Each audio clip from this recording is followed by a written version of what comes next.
Ja, en we hingen de slingers ik op van uw collega Jantine Weidenaar.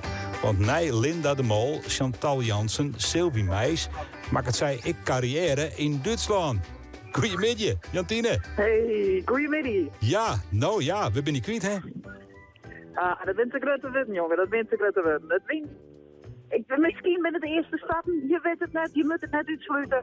Maar de hichte van Linda de Mol en Sylvie Meijs, dat lijkt nog 4 bij mij wel, hè? Ja, nou Jantine, lees eens uit. Wat hast u in Duitsland dien? Ik heb mooi die dat heet Quiz zonder grenzen. Wij kennen natuurlijk van vroeger nog wel het spel zonder grenzen. Maar dit is dus extra showprogramma, alleen het dan mijn quizvragen. En dat doen we dan ik bij bekende mensen genomen uit verschillende landen. Dus uit Duitsland, uit Kroatië, uit Eerste, nou, neem maar op. En ze moeten dan verschillende rondes spelen. En in ieder van die rondes moesten ze rieden bij verschillende nijslezers wat voor taal had zij praten. En daar wie ik hiervan. Ah, in het Friesk. Nee, helaas. Ja. Dat is wel heel zonde. Ze mij vregen om beide talen. Dat is natuurlijk het mooie als je 12-talig bent.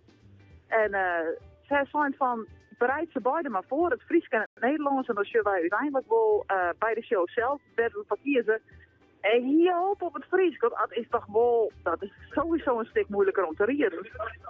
En het is een stuk mooier zelfs. Maar helaas, ik moest het in het Nederlands dan. Dat is dan weer jammer, ja. Ja. Hey, maar lees eens u, dat is toch wel iets zoals als je bij Omroep Friesland een televisieprogramma het nice presenteren, hè? Nou, dat kan ik wel stellen, ja. Ik denk dat onze studio een keer als, nou, wat zullen wij zeggen, 300 in dat gebouw in, dat wij juist erin zitten. Zo. Dat is qua vorm en qua grootte, dan heeft het toch echt wel oer iets zoals. Maar er waren juist er ook al backstage zijn van, ze pakken echt heel erg uit, want dit is eigenlijk voor het eerst in zo'n lange tijd dat zij maar zo'n grote show weer uitpakken kon. We hebben natuurlijk de hele tijd gehad dat het net koer, dat ik in het publiek bij wezen koer. Dus ze vonden dit heel groot ompakken en dat hebben ze echt die om te winnen. Een soort mensen bij belutsen, elke keer van tevoren testen. Alle voorzorgsmaatregelen die erbij moest ik altijd een mondkapje op hebben, testen dat je voor de camera wint. Maar ik koest wel merken aan alles dat ze het groot maatje wonen. Nou man, dan maak ik mij heel nieuwsgierig. Wanneer komt dit op televisie? Want wie een opname, hè, dit? Het wereldnaam, ja. Over december kunnen we het zien. En dat is dan op de ARD of de NDR. Hey, en dan ben ik wat meer shows dan in Friesland, hè? Leuk.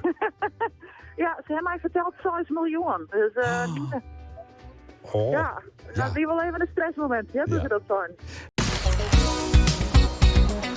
Omroep Friesland.